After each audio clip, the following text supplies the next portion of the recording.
And of course, it's Tuesday, and you know, every Tuesday we get to talk about our health.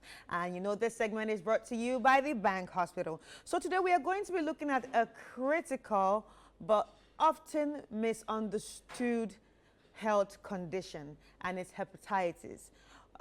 It affects millions of people, and if it's not well taken care of, this can actually be very severe to one's health. But luckily, today joining us in the studio is Dr. Saeed Jibreel. He's a family physician at the Bank Hospital, and he's going to be taking us through this health condition for us to understand it and for us to know what to do when it comes to this health condition. You are welcome. Thank you, Mother. How are you doing? I'm good. All right. How are you too? So, what is hepatitis?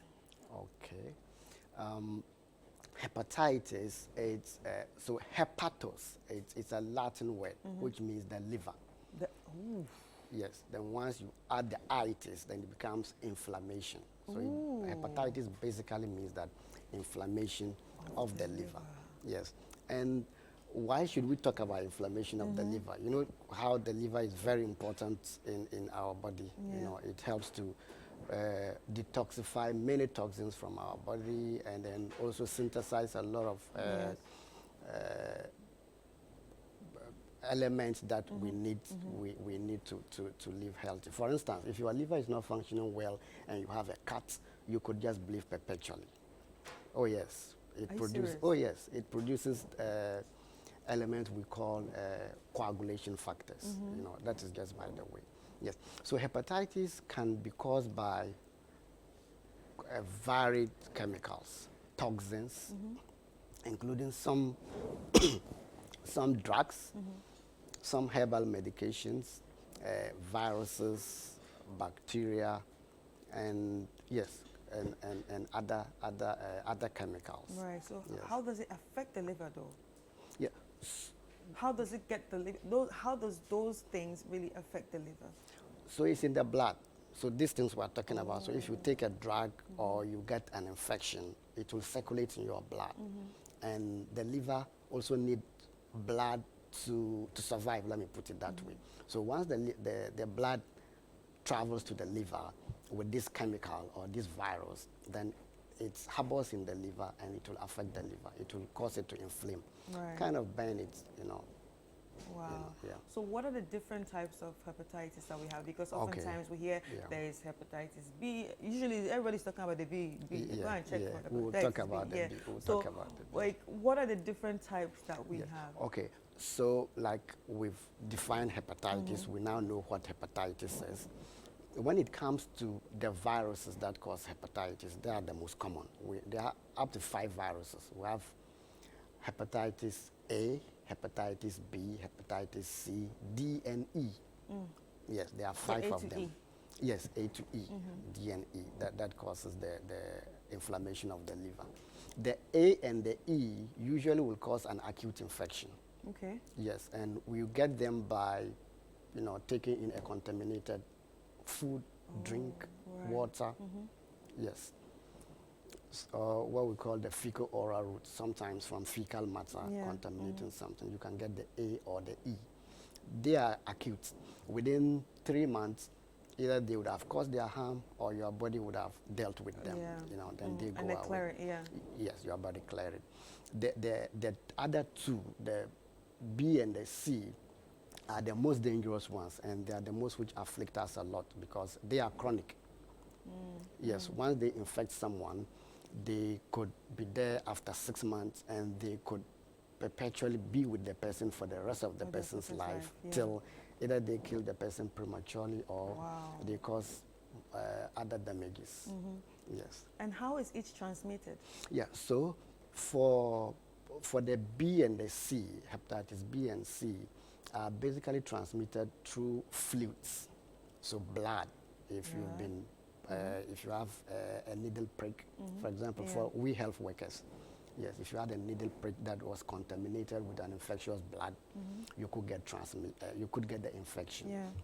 Then sexual transmission too, because the virus can be found in seminal fluid, semen, and then vaginal fluid as well. So that route too, it can be, you know, unprotected sexual intercourse can make someone get hepatitis B. Or What about saliva? Saliva is a controversial area. Because a lot of people say kissing, kissing. Not really. Yeah. Not really. There's a little bit of the virus in the saliva. Yes, but it's not a route that transmission will really happen compared to others. Yes. For instance, sharing food. You know, we can share the same food, basically meaning that we can exchange saliva through that. That is known not to transmit the disease. Right. Okay, I get it.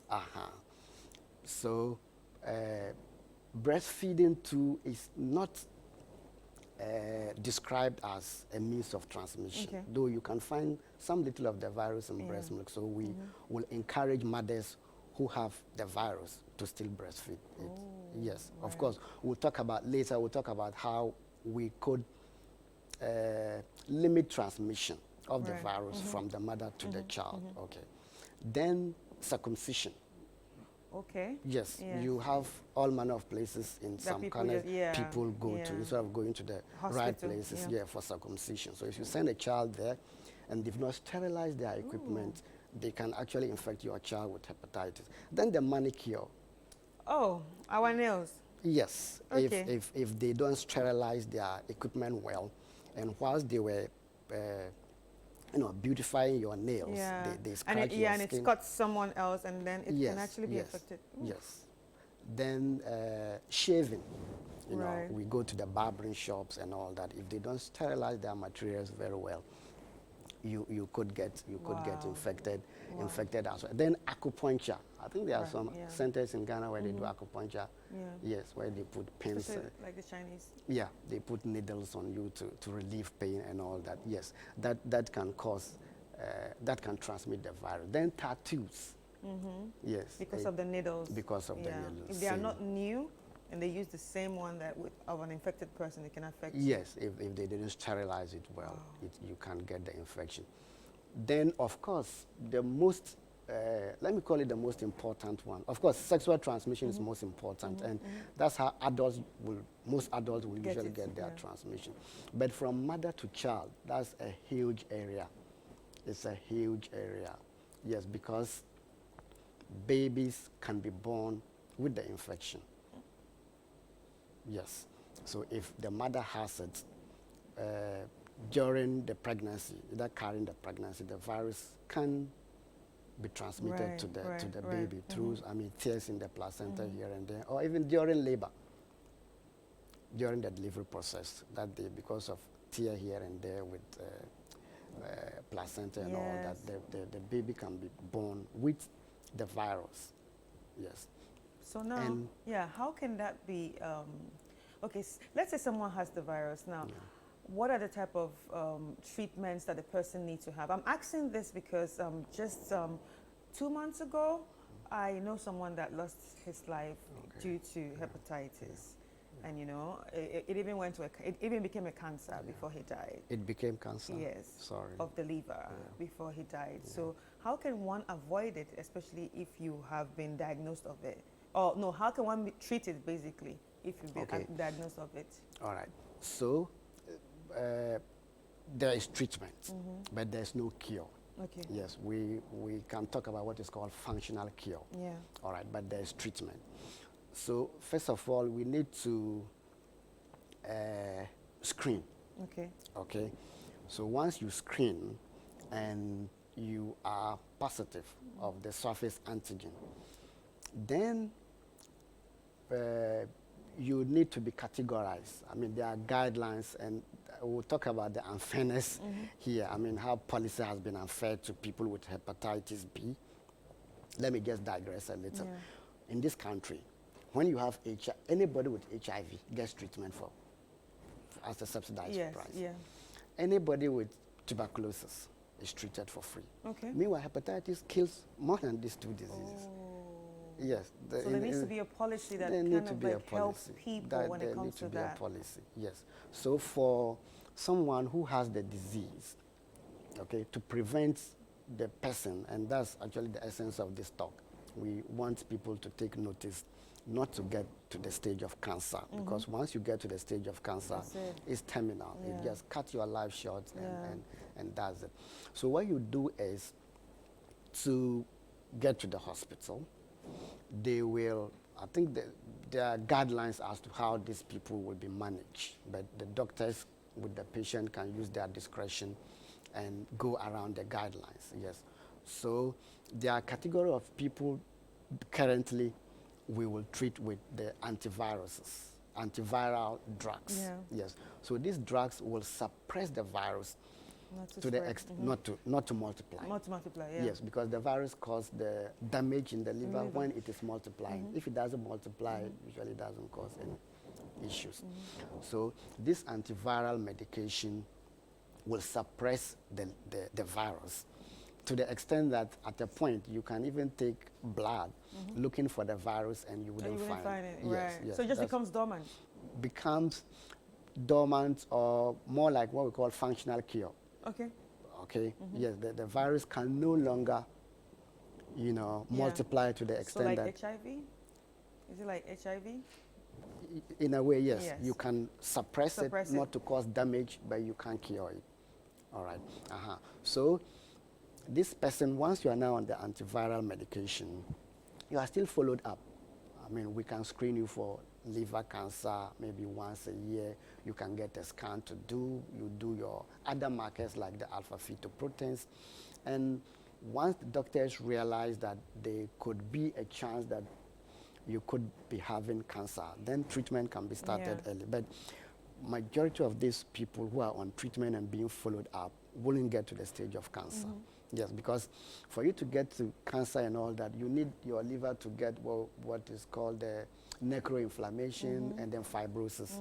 That's what will lead to the liver. So once your viral load is suppressed, Yeah, you then can't get to that stage. you cannot get to, most Yeah. likely, yes, you cannot get to that Right. stage. So what are some of the symptoms of the of hepatitis? hepatitis. So for some people, it won't show any symptom at all. So you just have to go and You just have to go and test. Yes. So we say there is asymptomatic for some people. Yes. You could have a needle prick. You could have an unprotected sexual intercourse and have the virus, but it won't show anything. Right. Yes. For the first 3 months, nothing. But consequently, If something is happening. it could just go into liver cirrhosis or a complicated liver disease or even cancer if you've never checked. Yeah. Yes. Other people too, you could develop like a yellowish coloration of the white part of the eye. Of the eye. Yes, and fair people, I mean, maybe yellowish coloration of the skin. That's called the jaundice. Okay. The person could also have pale stools, feel fatigue. You can rest and rest and rest, but you really just feeling tired. Right. Yes, you could have some fever and nausea, vomiting. They are not classic for the virus per se, so they could be mistaken for any other condition. Right. So what would you advise people watching now when it comes to this issue? What's the biggest advice to The people biggest advice is to get tested. Get tested. Get tested, and once you are negative, you get the vaccine.